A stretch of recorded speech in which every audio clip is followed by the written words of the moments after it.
नमस्कार, मैं संदीप तिवारी आप सभी को गणित की तैयारियां कराता हूं सभी प्रकार की प्रतियोगी परीक्षाओं के लिए, जिसमें यूपीएसआई, यूपीपी, सीडीएस, रेलवे की सभी परीक्षाएं, बीपीएससी, एस्टेट, डीटीपीएसबी अर्थात जितनी भी टीचिंग की परीक्षाएं होती हैं, इवन यूपीएससी और यूपीपीएससी की सीसैट की भी प्रिपरेशन आप मेरे साथ करते हैं।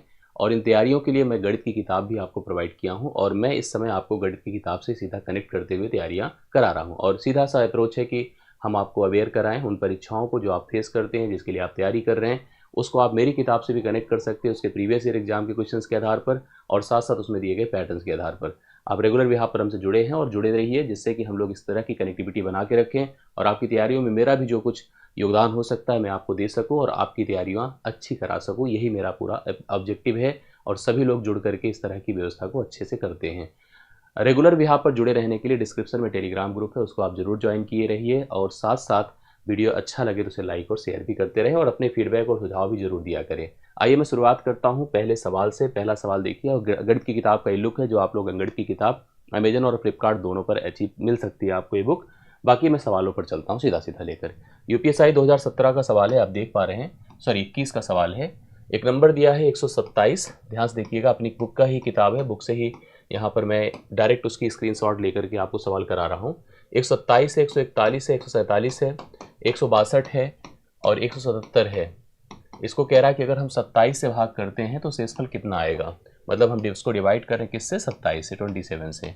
अब देखिए, जब इस प्रकार का कोई सवाल होता है तो कुछ बातें ध्यान रखनी पड़ती हैं कि कहीं मतलब जैसे हम 27 से भाग करें, क्या 27 से तो कोई नंबर सीधा सीधा नहीं जा रहा है। मतलब पहली कोशिश यही करना चाहिए कि 27 से कहीं कोई नंबर चला जाए तो बहुत अच्छी बात होती है, तुरंत रिमाइंडर 0 हो जाएगा।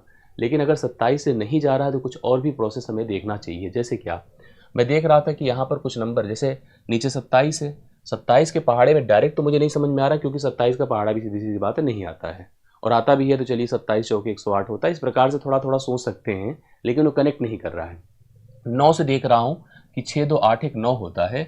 9 से इसको काटा 3 बार गया, 9 1 के 9, 9 8 72 होता है, 18 बार गया, करेक्ट है। अभी 3 है, 3 यहाँ पर और कोशिश करके देखते हैं, 3 किसी और को काट सकता है। 4 2 6, यही 3 से कट रहा है, 3 1 के 3 हो गया और 3 से कटा, 3 चौके 12, 3 सत्ते 21 हो गया। मतलब नीचे अब कोई टर्म बचा नहीं। 9 भी चला गया, जैसे हमने 27 को 2 टुकड़ों में बांटा था, 9 गुणे 3, 9 से भी चला गया और 3 से भी चला गया, तो कुल मिला के खत्म हो गया। और जब खत्म ही हो गया, नीचे कोई टर्म बचा नहीं, इस सवाल का सही उत्तर आपका 0 होगा, मतलब रिमाइंडर 0 होगा। दैट मीन्स यह 27 इस दिए गए नंबर को कंप्लीट डिवाइड कर सकता है। ये सवाल 2021 में जो लेटेस्ट अभी परीक्षा इसके पहले हो चुकी है अब तक की परीक्षाओं में, यूपीएसआई में, उसमें पूछा गया सवाल है। तो सभी लोग ऐसे सवाल, ऐसे पैटर्न को जरूर तैयार करें। अगले सवाल पर आता हूँ। दो सह अभाज्य संख्याओं का गुणनफल 117 है, उनका एलसीएम होना चाहिए। ये बीपीएससी का एग्जाम होता है, बिहार टीचर्स रिक्रूटमेंट का, और ये भी जो 2024 का लेटेस्ट इनका टीआरई 4.0 3.0 हुआ था, उसमें सवाल पूछा गया था। सह अभाज्य नंबर कहते किसे हैं? दो नंबर हैं अगर ए और बी, ये दोनों नंबर ऐसे हों कि इनका एचसीएफ 1 हो। एचसीएफ 1 का मतलब होता है कॉमन फैक्टर 1 हो। इसका सेंस क्या है कि कोई भी कॉमन नंबर दोनों को डिवाइड ना कर पाए। इनका नेचर कुछ भी हो सकता है, ये इवन हो सकते हैं, ऑड हो सकते हैं, प्राइम हो सकते हैं, नहीं हो सकते, मतलब कुछ भी हो सकते हैं। ऐसे हो सकते हैं कि जैसे भिन्न अपने सरलतम रूप में हो। भिन्न सरलतम रूप में आप जानते हैं कि 25 बटा अगर 40 है तो यह सरलतम रूप में नहीं है, 5 पचे 25, 5 अठे 40, अब यह अपने सरलतम रूप में है। भिन्न अपने सरलतम रूप में कैसे होता है कि अब 5/8 को कोई कॉमन नंबर इनको काट नहीं सकता है। उसी प्रकार से आप कह दीजिए दो नंबर जो अपने सरलतम रूप में है, अर्थात उनका एचसीएफ 1 है, उनका कॉमन फैक्टर 1 है, जो दोनों को डिवाइड कर सके वह नंबर केवल 1 है। ऐसी संख्याओं के बारे में बात किया जा रहा है। दो सह अभाज्य संख्याओं का, ऐसी संख्याओं का हमको गुणनफल दिया है, उनका एलसीएम पूछा गया। मैं आपको कुछ बातें बता दूं। दो अगर सह अभाज्य संख्याएं हैं, ध्यान सुनिएगा, अगर एक को प्राइम नंबर है तो कुछ बातें नोट करिए, किसके बारे में? एलसीएम के बारे में भी और एचसीएफ के बारे में भी, दोनों बता देता हूँ। एलसीएम हमेशा इनका प्रोडक्ट होगा, अर्थात इनका गुणा होगा, ठीक है, और एचसीएफ हमेशा 1 होगा। मतलब दो सह अभाज्य संख्याओं का एलसीएम हमेशा उनका प्रोडक्ट होता है और एचसीएफ हमेशा 1 होता है। अगर एक गुणनफल ही दिया है 117, तो सीधी सी बात है 117 ही इन दोनों का क्या होगा? एलसीएम होगा, जो कि ऑप्शन नंबर सी में दिया गया है। अगर हमसे एचसीएफ पूछा होता तो एचसीएफ हम 1 लगाते। राइट सोल्यूशन आपके सामने, अर्थात 2024 की जो पेपर हुआ था टीआरई का, टीआरई 3.0 का, वह भी अपनी बुक में शामिल किया गया। ऐसे सवालों पर भी आपको कॉन्सेप्ट क्लियर होता नजर आएगा, इसकी पूरी व्याख्या समझ में आएगी, इसका पैटर्न समझ में आएगा। अगले सवाल पर आता हूँ लेकर आपको। ये सवाल है आरआरबी ग्रुप डी का।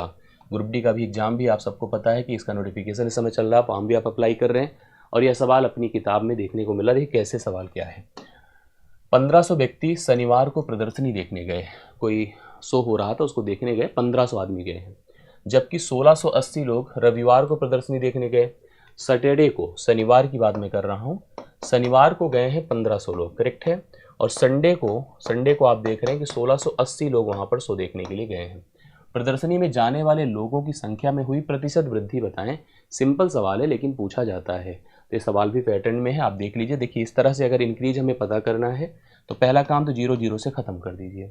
अब यहाँ पर 150, यहाँ पर 168 है, देख रहा हूँ अभी दोनों नंबर 3 से कट रहे हैं। 3 से जब तक सरल करके थोड़ा आसान कर लें, 50 हो गया, 3 5 15, 3 6 18, 56 हो गया। अभी और जा सकता है लेकिन जाने की जरूरत नहीं लेकर। देख रहे हैं कितना बढ़ रहा है, 6 बढ़ रहा है। किस में बढ़ रहा है, 50 में। 50 अगर ओरिजिनल था उसमें 6 बढ़कर 56 हुआ है, तो 6 जितना बढ़ा है उतना गुणे 100 बटे जिससे बढ़ा उससे भाग करें। 50 दूना 100 होता है, 6 दूना 12। 12% की वृद्धि है जो कि ऑप्शन नंबर सी में दिया गया है। इस सवाल के लिए राइट सोल्यूशन है, आप सभी लोग नोट कर सकते हैं, कंफर्म कर लीजिएगा। सी ऑप्शन 12% की वृद्धि एकदम करेक्टली आप लोग इस सवाल का सोल्यूशन लिख सकते हैं। तो ग्रुप डी की तैयारी भी करने वाले लोग इस पैटर्न को फॉलो करें और सभी तरह की परीक्षाओं को कनेक्ट करें, ठीक है, ये जरूरी होता है। ये सवाल है DSSB असिस्टेंट ग्रेड 2024 से भी लेटेस्ट परीक्षा हुई थी असिस्टेंट ग्रेड की, और DSSB की जो परीक्षा होती है बहुत स्तरीय होती है। इसके सवालों के स्टैंडर्ड भी काफ़ी अच्छा होता है। सवाल देखिए क्या है। एक किसान को उसकी अवधि पर जमा रुपए 1,80,000 का ऋण मिलता है। यदि ब्याज की दर 1.5 पैसे प्रति रुपये प्रति वर्ष है, इसको डिफाइन करना पड़ेगा, तो 2 वर्ष के बाद चक्रवृद्धि ब्याज की गणना कीजिए, कितना चक्रवृद्धि ब्याज दे होगा।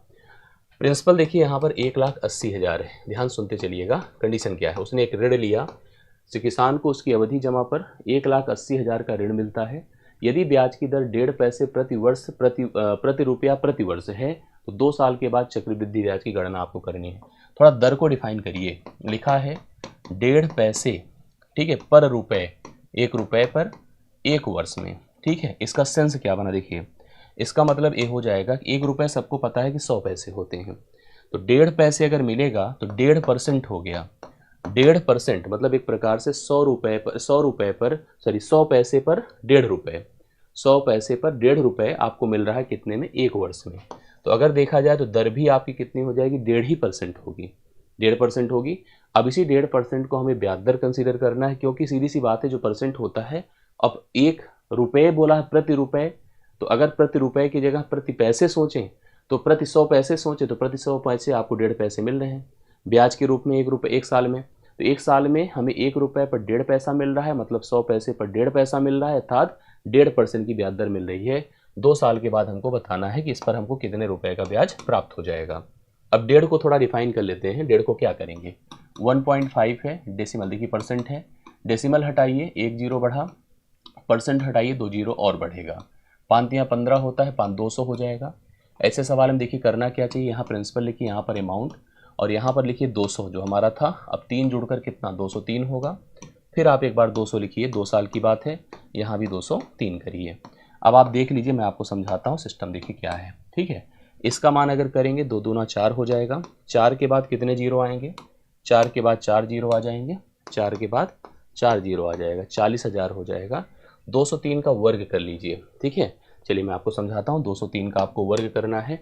करने को देखिए बहुत आसानी से हम लोग इसको जा सकते हैं, 3 डिजिट का वर्ग है, मतलब एक तो ऐसा भी तरीका है, दूसरा तरीका ऐसे भी आप लोग कर सकते थे कि 200 था और एक बार 200 + 3 हम कर सकते हैं ना, एक तरीका ये है। बाकी 203 का सिंपल वर्ग हम लोग 3 डिजिट के प्रोसेस से भी जा सकते हैं, अब बना सकते हैं। इसका इसके साथ जो मल्टीप्लिकेशन अभी हम लोगों ने किया ही था, 40,000 आ रहा है, इसीलिए मैं बता रहा हूँ आप लोगों को 40,000। अब इसके साथ करेंगे 600 और बढ़ जाएगा, तो कुल मिला के 40,600 हो जाएगा, 40,600 हो जाएगा।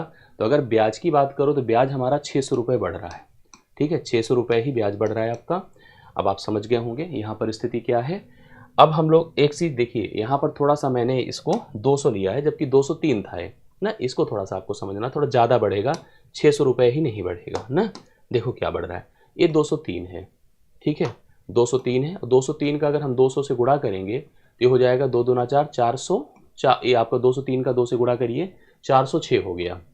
406 के बाद मतलब 40,600 हो गया। 3 से और हम इसका प्रोडक्ट करेंगे तो यहाँ पर 609 और जुड़ेगा, 609 इसमें और जुड़ेगा, तो 600 यही जुड़ा है भाई। 400 203 का 3 से गुणा करिए, 203 का 300 3 दूना 6, 609 हो गया।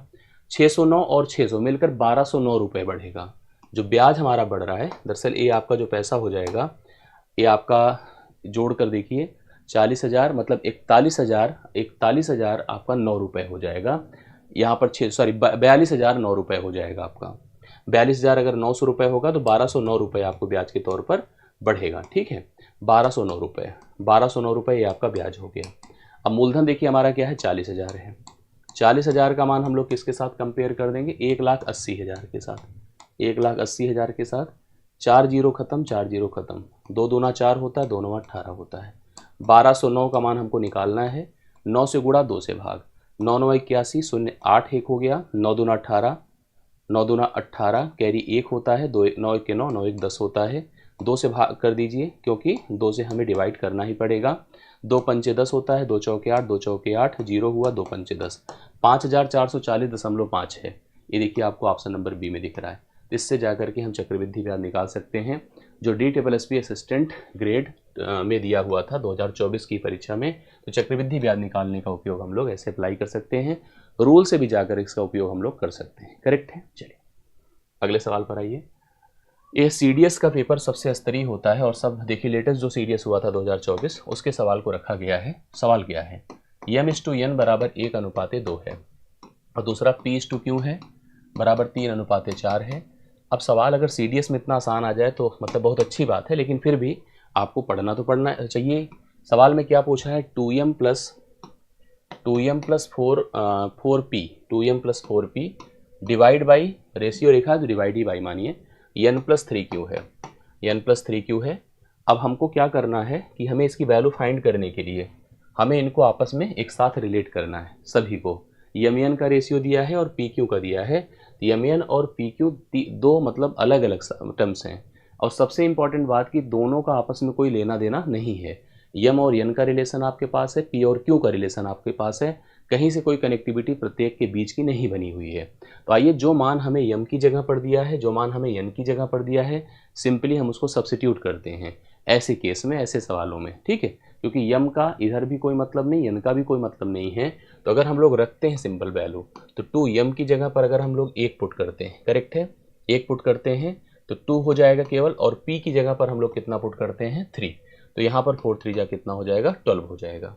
n की जगह पर 2 पुट करते हैं क्योंकि देखो n की कनेक्टिविटी 2 के साथ है, और q की जगह पर हम लोग 4 पुट करते हैं, तो 4 गुणे 3 कर दीजिए, 12 हो जाएगा। तो यहाँ पर 2 + 12 14, 14 डिवाइड बाई 14, तो मतलब 1:1 का रिलेशन बनेगा, जो ऑप्शन नंबर ए में दिया है। सवाल का सही उत्तर आपके सामने है।